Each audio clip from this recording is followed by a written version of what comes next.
there's often a big gap between what was said and what was heard.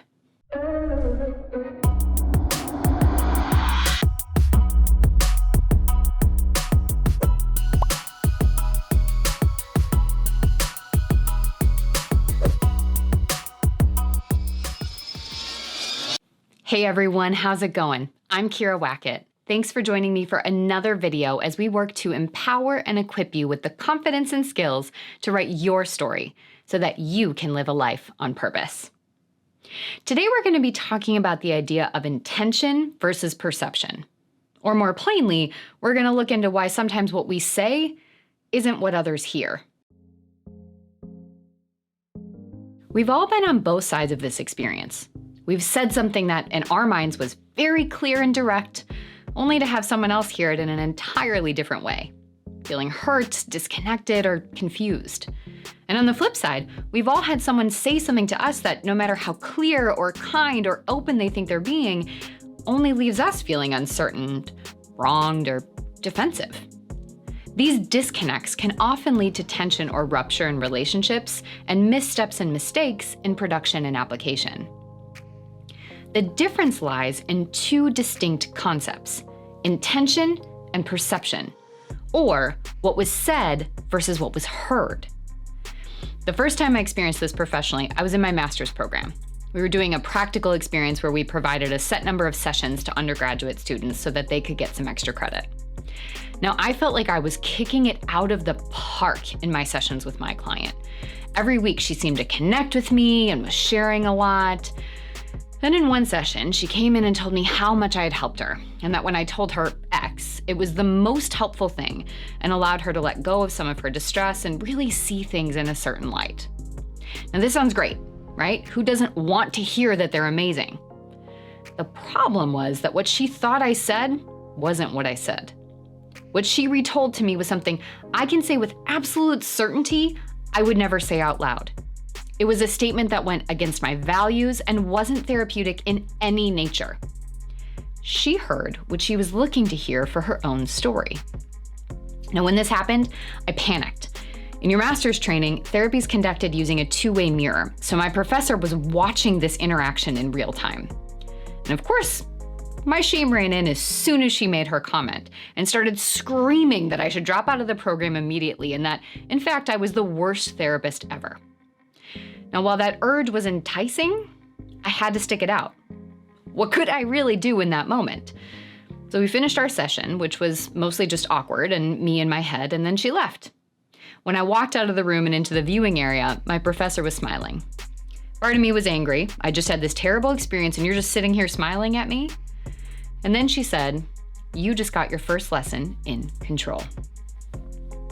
I can't recall verbatim how the rest of the interaction went, but the lesson was this: I can only control what I say and how I show up to an interaction. I can't control what someone does with that information once I say it. I learned from this, and unfortunately many other painful experiences on both sides of the equation, that we all construct stories and filter information through our own narratives. These narratives are built based on how we see ourselves and our place in this world. They're informed by biases and assumptions about people, culture, and identities. And their job is to protect and perfect our own stories. How we engage in conversations, from how we present physically to what we say to the internal dialogue in our head, is all connected to these systems. In any interaction, the person speaking is speaking through their lens and interpretation of the world and experience. But the person listening is hearing it through their own story and fitting it into the context of their own life and experience. This is the basis of intention and perception. My intention might be to say something direct and neutral. The perception may be that I'm cold and bossy.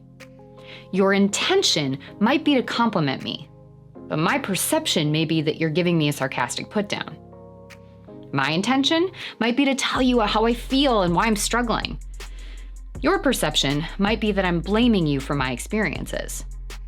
Each of these examples comes from interactions where the internal stories of the two parties are very different, and the tension that's created internally and between them is a result of these differences. Now, these experiences are unavoidable. We're all moving through the world wearing a pair of glasses unique to us. What we see and how we show up is our own story. The problem doesn't lie in the experience. Sure, it's painful, but it's understandable. The problem exists when we get stuck in the binaries, assuming that one side is right or wrong. This leads us to either become fixated on trying to be right and worrying about correcting the story someone else had versus trying to understand the storyline someone else existed in, or assume our shame stories are true and allow us to deepen the belief that we're the hero, victim, and villain in our story and everyone else's. But both of these situations and outcomes are rooted in shame. We either become defensive and have to push someone else down to feel secure and okay, or take ourselves out of the running and don't engage in the world for fear of the stories everyone else must have about us. So what do? How do we get unstuck in this disconnection? The work is an iterative process of reframing and writing new stories. It involves a willingness to go deeper than each interaction and think more about our baseline view and presence in the world. Much of this work is what I cover in my program, Live on Purpose, which focuses on diving deeper into these surface symptoms of shame, anxiety, and disconnection, and developing a new model or system from which to root yourself in and engage in the world. The program will be launching publicly in January 2023, with early access applications open now. So I'll be sure to put a link in the show notes below so that you can check it out and see if it's the right fit for you. But for now, let's focus on these 1% or micro changes of intentional and sustainable shifts that we can make in how we show up to these situations to build momentum and buy-in for the more profound work. First, there's a need for some radical acceptance, which means accepting what's not in our control and the realities of the world that we exist in. We live in a world riddled with binaries, isms, shame, and poor communication. So it makes sense why these tensions occur. That doesn't mean we shouldn't work to shift these narratives in the long run, but in these micro instances, it's helpful to remember and accept that we all have biases and make assumptions. Second, control what you can control. You can't control what someone else says, how they react to what you say, or how they move forward in the world after your interaction. As a speaker, I focus on this by showing up and communicating from a place of values. I can't control if someone interprets what I say differently than I intended, but I can make sure I communicate from my values of compassion, humility, growth, and openness. I can speak from my own experience and not project that onto someone else. This gives me an anchor to assess my interactions when I may be upset or anxious about how something went. Did I show up to be hurtful, harmful, misleading, or confusing? No. This may have happened, and that part might be out of my control.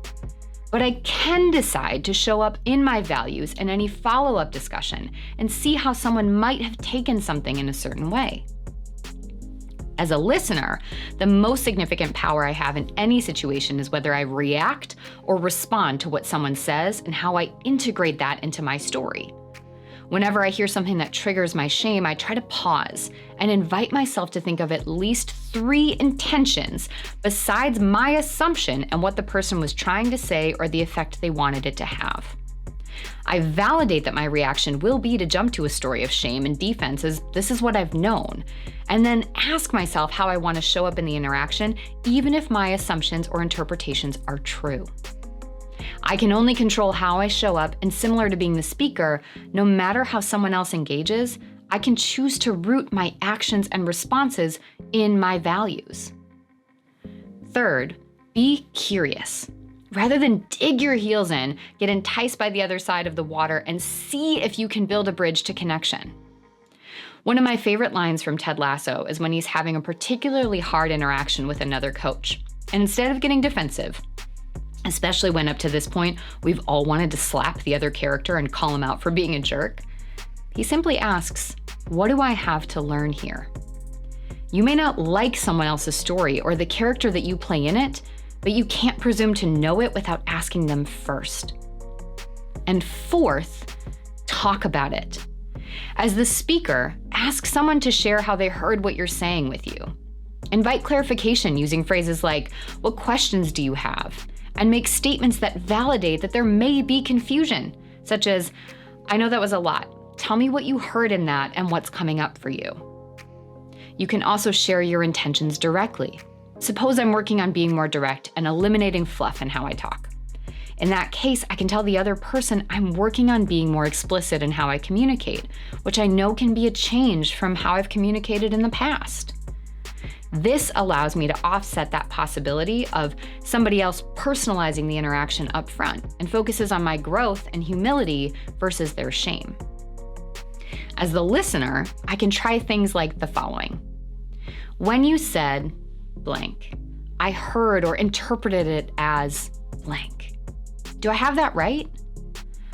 And if you're feeling hurt or upset, you might modify it to say something like, when you said X, I heard blank.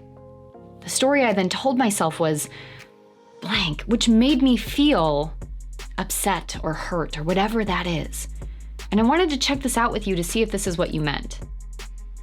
If you're trying to clarify directions, you could try, I want to clarify that what I heard you say is what you intended. What I heard was X. My understanding is Y. Do I have that correct? Talking about these interactions might be uncomfortable, especially depending on the person you're engaging with and any context that might be uncomfortable or tricky. Do it anyway. The outcome is only residual and perpetual distress, uncertainty, and shame without doing this. And once you talk about it, you can also consider ways to shift the way that you communicate or engage in the future with this or other people. This has allowed me to consider how I share information with others in ways that can best receive it. In turn, it's also allowed me to stop taking responsibility for or making myself the primary character in every interaction. Communication is at the core of every connection we have, and our goal when we communicate is to increase connection and understanding.